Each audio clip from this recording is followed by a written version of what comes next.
Welcome back. This week we are hitting the road and driving north to Northumberland. Join us as we explore a castle and stately homes and Roman ruins. Go.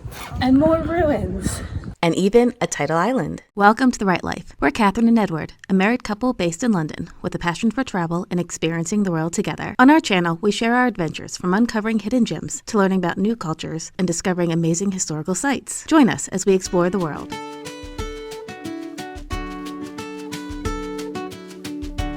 We hit the road right after work on a Friday to put some miles behind us.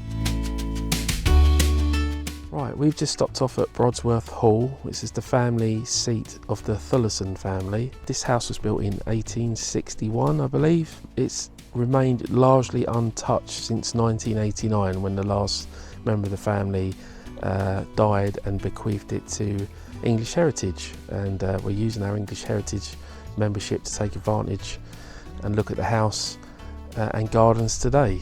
And let's go inside.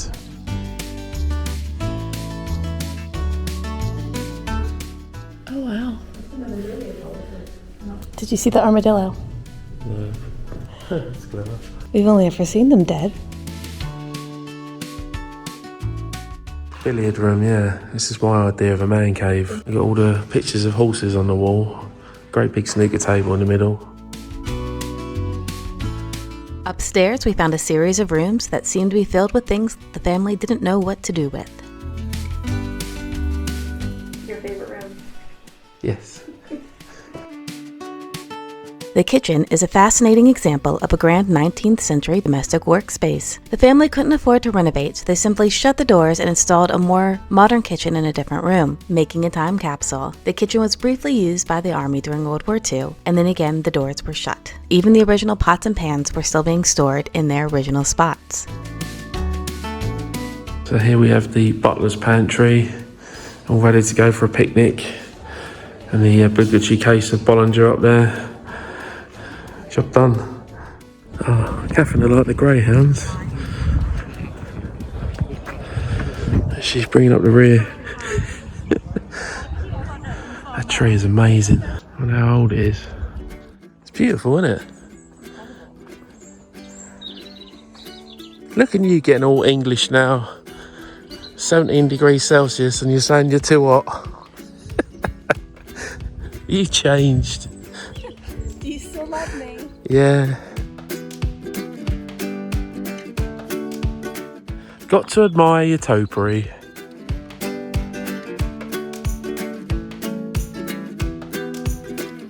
One of the stories we heard inside the house was that there used to be a parrot that would eat the leather off of the front of the books, or the binding of the books in the library, and you can still see where there are bite marks. And here's Polly. Quite literally, here's Polly.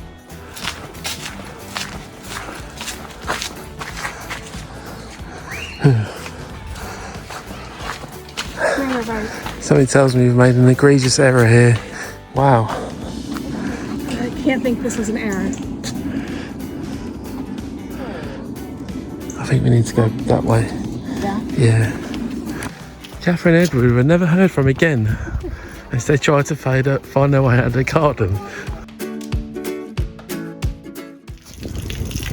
They seem to be able to catch one over the pea.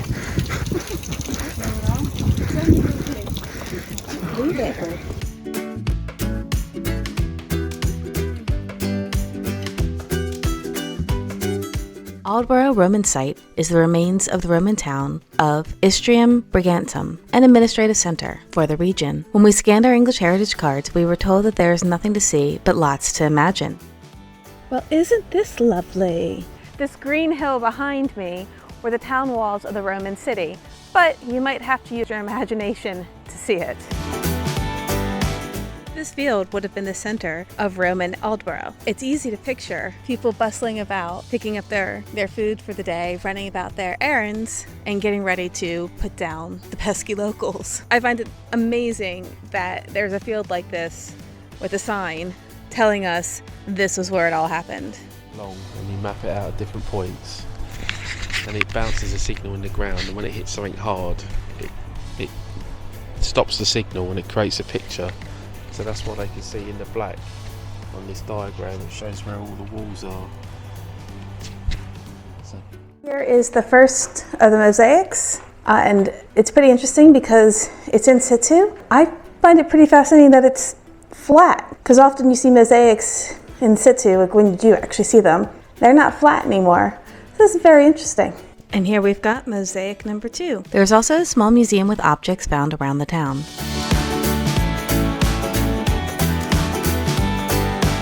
It was time to make tracks and get to our final destination for the day, Durham.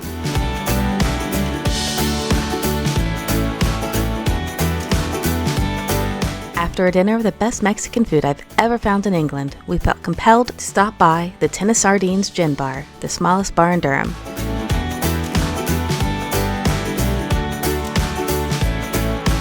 We then joined the madness at an Irish pub a few minutes walk from our hotel.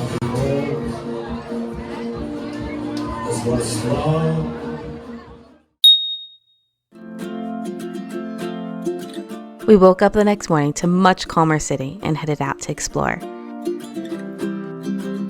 Our first stop on this very blustery day is Durham Cathedral, which is home to the Venerable Bede and St. Cuthbert, and is almost 1,000 years old. So let's go explore. You ready? Yeah. Durham Cathedral began in 1093 and is a Norman structure that replaced an earlier Anglo-Saxon church and is a UNESCO World Heritage Site. Here we have the Venerable Bede, who was the monk who wrote down what was going on in England. It's why we know so much about the Middle Ages in England. This is St. Cuthbert's shrine. So the body was brought to Durham from Lindisfarne in 995. They were bringing it for more proper burial when the oxen refused to go further. It was decided this must be a divine sign from God to build a shrine here. In 1537, the King's Commissioners came to dismantle the shrine, but finding Cuthbert's body to be fresh, safe, and not consumed, because that's not creepy, they did not destroy it.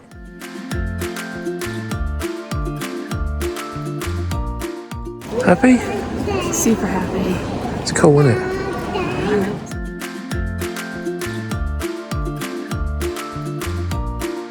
For some reason, I seem to be the only person who's paid the £7.50 to get into the museum. I cannot believe it. I'm the only one here, and I'm surrounded by some of the most important objects in the Durham Library. These are incredibly old, early illuminated manuscripts. So let's see what we can find. This is the Carryleaf Bible from Normandy. That book could tell you stories. Stories. This room is, in fact, airlocked to protect everything. Next up is the small but sweet Archaeological Museum. Some prehistoric stuff. These are all recreations. This diploma was found by a metal detectorist. So they've been working on decoding this and conserving it. It was the first complete fleet diploma to be discovered in the country and reveals the identity of one of Britain's first named sailors. Here we've got some Cupid figures. The most unique part of the museum was Causen's Library, one of the first public libraries in northern England and founded in 1669. Our next stop is Durham Castle, where you need to take a guided tour. Durham Castle was built in the late 11th century by order of William the Conqueror to establish Norman control in the north of England. It served as a military stronghold of the powerful Prince-Bishops of Durham. Over the centuries, the castle was expanded and adapted, blending Norman medieval and later architectural styles. In 1837, it became part of Durham University and now houses some very lucky students. One of the most striking features was the Norman Chapel, which dates from around 1080 and is one of the oldest surviving Romanesque chapels in England. After earning our cultural tourism stars for the day, we took a short break in our room and had a non-exciting pizza dinner before joining that evening's revelry. A speakeasy where you need to know the code or you can't get in. What's it called? Just 33. Number 33. Just 33. Ah. But you got to look up the code on your own because it changes every week. Oh, okay.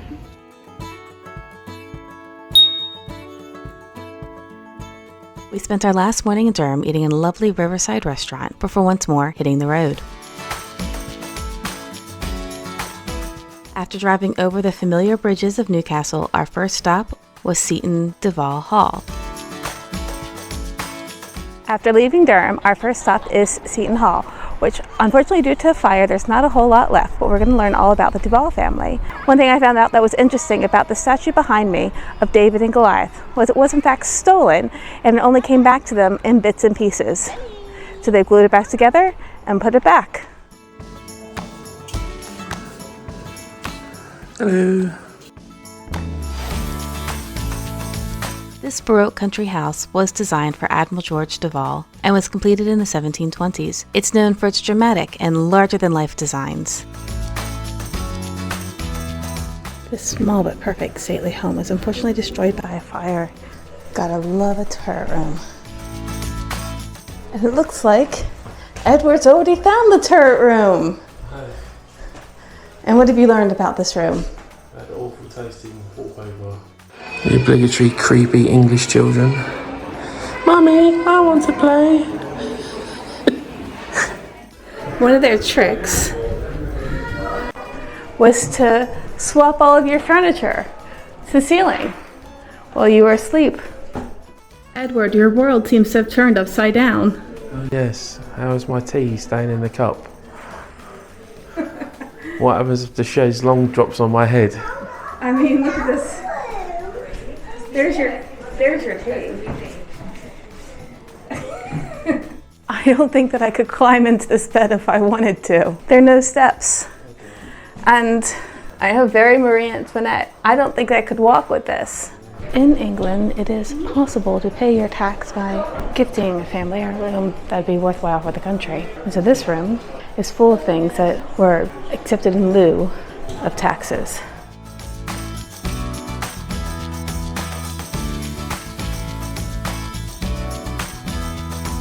Looks like we found the wine cellar. I think our collection could quite easily fit in here. They could quite easily fit into one alcove. Yeah. So we have got quite a lot of wine. We're laying it down, okay?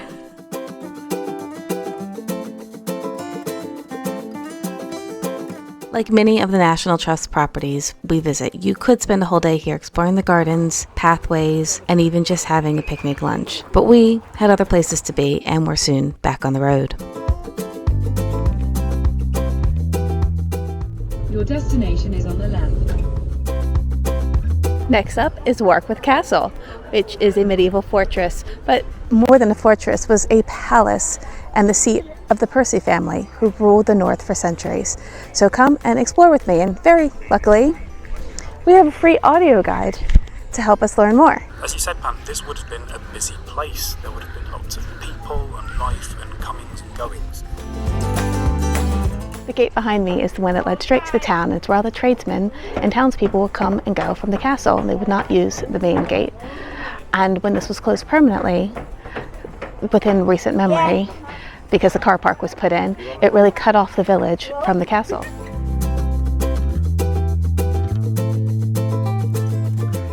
This is the entrance hall, and this is the page's room. Oh, do I regret climbing up these? Probably. Big steps. And where does this get us? It takes us nowhere. At the height of this castle's use, this is where various feasts and events would have been held. And up here, behind me, this is where the minstrels would be playing their music. So it would float down as everyone was eating their roasted hog. And fish, because they were also known for serving fish here.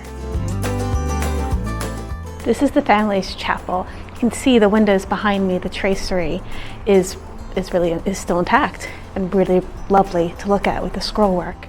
I was standing in this room talking to myself, as I do, thinking I knew where the only exit was, but it turns out I was wrong. So come with me and let me show you. You come up here, flip the camera, forward here, and there are actually two ways you can get out. You can come up here, where there's a pigeon, and then you go over here. There's a whole other little room here, and it says Countess Eleanor. Oh my goodness, this is so much fun. I don't have a map, so I'm just sort of seeing how things go. So you can see how massive this is. Edward is 6 foot tall. I think that's the privy. Try not to break my leg going down here. This is the accounting room. And this is from the 15th century, and this is where all the bread would have been made. Although we saw the excellent bread oven inside, but I think that was the 15th century. So that would have been the brew house there, the little bit next, the annex. This is what remains of the castle's private church, cut across the north end of the bailey, dividing the space in two.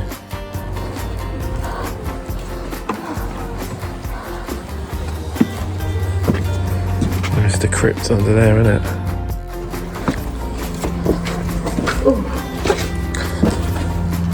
This is appropriately creepy.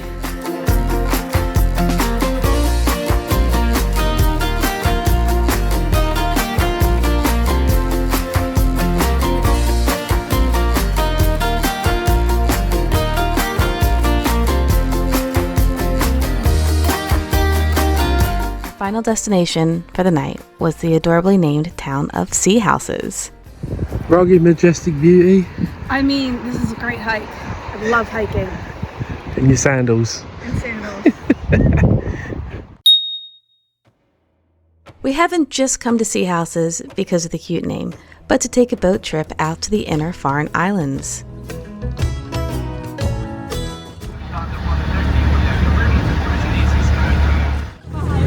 Are you being brave? I'm being very brave. This boat is moving a lot. In 1838, at only 23 years old, Grace Darling, the lighthouse keeper's daughter, helped save 5 passengers who were shipwrecked when their boat hit a rock during a storm. Along with her father, Grace was awarded the Silver Medal for Bravery by the Royal National Institution. Tragically, Grace died of TB only 4 years later. The Farne Islands are meant to be one of the best places in England for birding. Unfortunately, we were about a week late for the puffins. However, we did get some canoodling seals.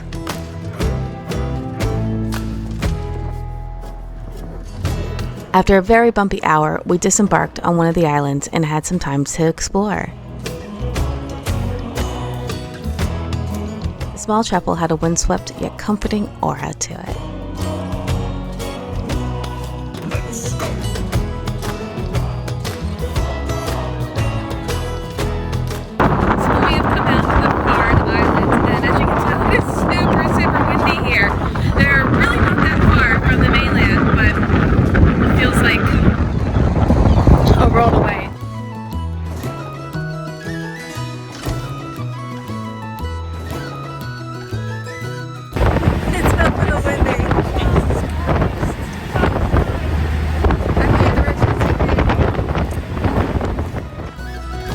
Eventually, we arrived back to Seahouses and got right back on the road. Next up was something we had never done before and was completely contingent on the tides. The 3-mile Holy Island Causeway links Lindisfarne to the mainland. We were lucky that day, and the tide was out for about 8 hours. However, there have been people who didn't respect the tides.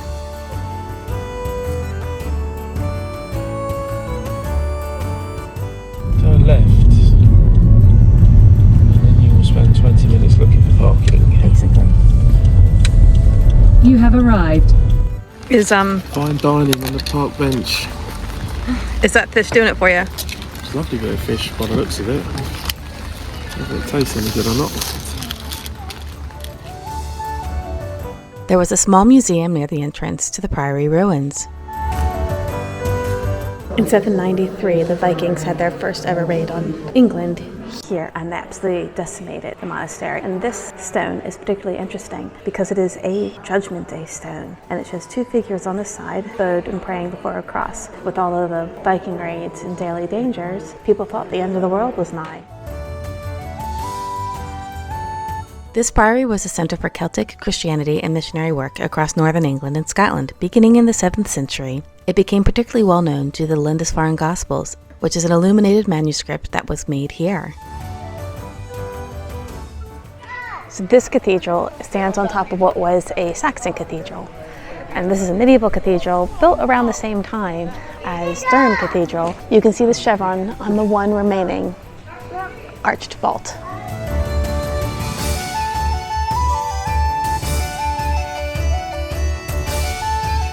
Apparently this is the parlour. Welcome to the parlor.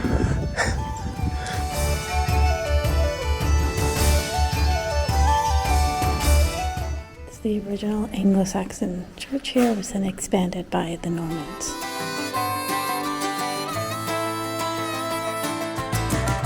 After heading back over the Causeway, we drove to our final stop, Berwick upon Tweed, the northernmost town in England.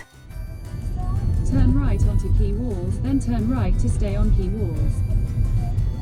Are we there? I guess so. Oh, there's a parking lot through there. Turn right to stay on Quay Walls, then you will arrive at your destination. Talk.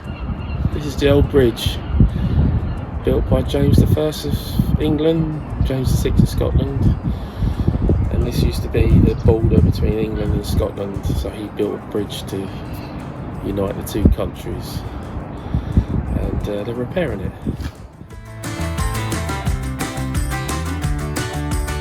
Our first stop was a surprise to us exhibit of L.S. Lowry's seaside paintings. Lowry is one of England's best-known painters. This one's interesting because it suggested that the figures are ghosts on the beach, maybe from a past holiday.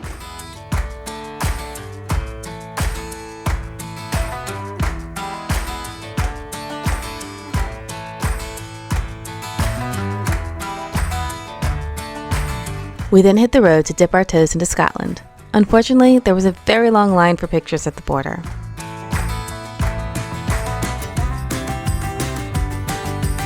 Dunbar is a historic town known for its scenic harbor and rich medieval heritage. It was also the birthplace of John Muir, a naturalist and conservationist who helped establish the national park system in the U.S. There was even a small museum dedicated to him. There was a plaque on the pathway that said that the Dunbar fortifications were built to protect the city from American sea raiders. I thought this was a bit strange, so I did a little bit of digging. And during the American Revolutionary War, there were no American raids on Dunbar. However, POWs were imprisoned here. We then headed back to a now rainy Blighty.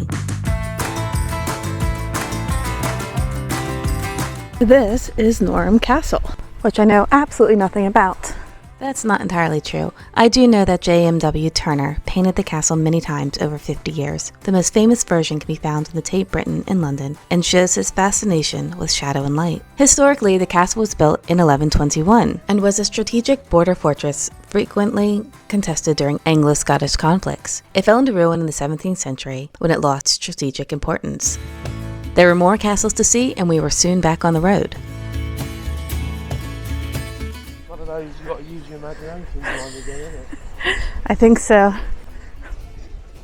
It was an important medieval stronghold on the border between England and Scotland. It was the home of the Manners family from the mid-12th century until 1547. And we get to go in the castle, because there's nothing better than going in a castle and having it all to ourselves.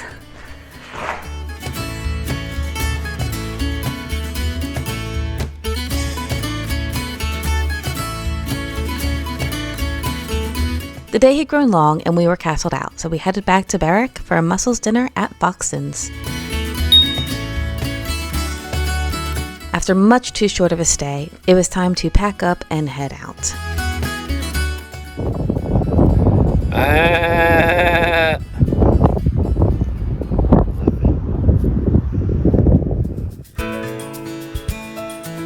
Edingham Castle began as a 12th century manor house and was gradually fortified into a defensible residence. However, it was abandoned by the 17th century and left to decay. Here we are in the main castle, and they call it the Solar Tower. Grand fireplace, they've got vaulted ceilings by the looks of it because there's the arch coming up. Yeah, apparently it's abandoned in the 1600s and people just come along and nick bits of stone to build other buildings, so it wasn't really destroyed by Henry VIII or anything like that. It was just basically not worth keeping up. Oh, I'm not sure we should be standing here actually, there's quite a lot of loose stuff.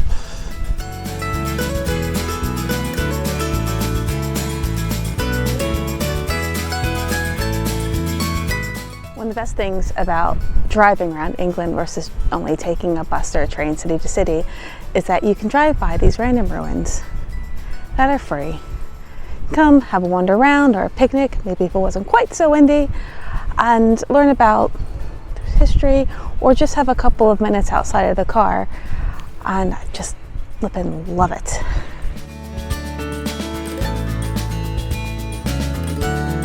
Hello. Hello, welcome to Craigside. How are you? I'm good, how are you? Have you visited before? No. This is Craigside, the first ever smart home. Oh my goodness. I'm suddenly hungry for some ham.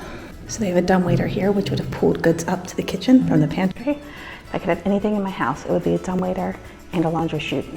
So apparently it had a hydraulic lift. And this is the working mechanism. Craigside was built by the wealthy industrialist and inventor William Armstrong in the 1860s. He transformed it into a pioneering Victorian country house, famously the first in the world to be powered by hydroelectricity. I could definitely get used to having a Turkish spa in my house. A gallery of wonders. I mean, that guy is dressed up for night in the town. Oh, jeez. Oh my goodness. The fireplace is crazy.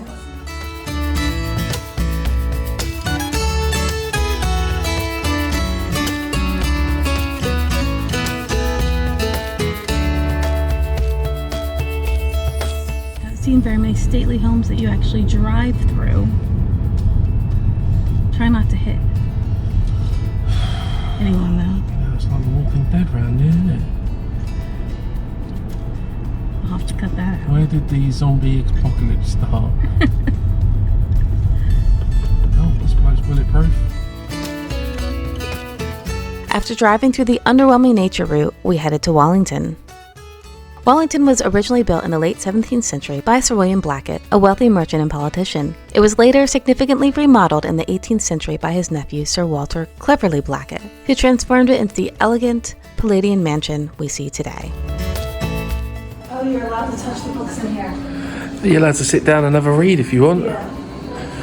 Because it is the reading room. I think that's cute. I like that the space is still being used. Yeah. For reasons I am unsure of in this exact moment, this is a room full of dollhouses. True story, Edward has a collection of these that he painted himself when he was a kid, but he glued on extra nails. Is it just me, or these dolls look like their heads are a little too small for their bodies?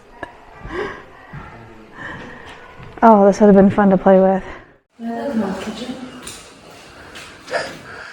It's amazing, 'cause you don't like to cook, do you? These murals, painted by William Scott Bell in the mid-19th century, depict key moments in Northumbrian history, spanning from Roman times to the Industrial Revolution. Oh, we learned all about Grace when we were on the Farne Islands a few days ago.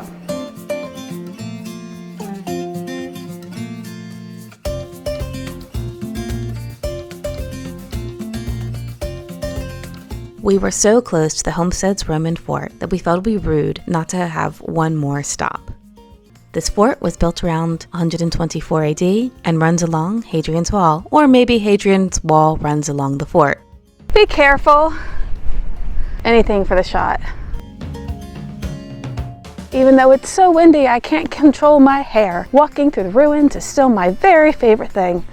That is, whew, until I manage to fall over and hurt myself. On this episode of Time Team, we're at Hadrian's Wall. This is the heart of the fort. It's where all the administration was done, and in the centre of it there was a shrine and the army banners and the gold eagle and all that. It's very windswept up here, so I don't know how well you're going to be able to hear me. That house right down there has been called the murder house because there were two people found underneath the floor. So somebody was very naughty a very long time ago. She's coming round the bend. And if you're wondering what happened to the rest of Hadrian's Wall, it's on all these bloody walls. That night, we stayed in Newcastle, exhausted but happy.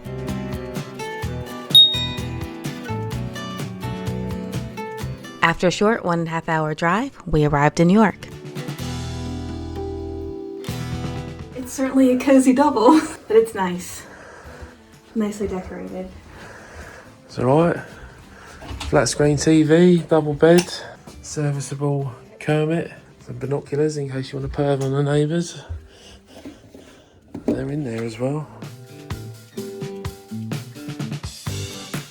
What a shambles.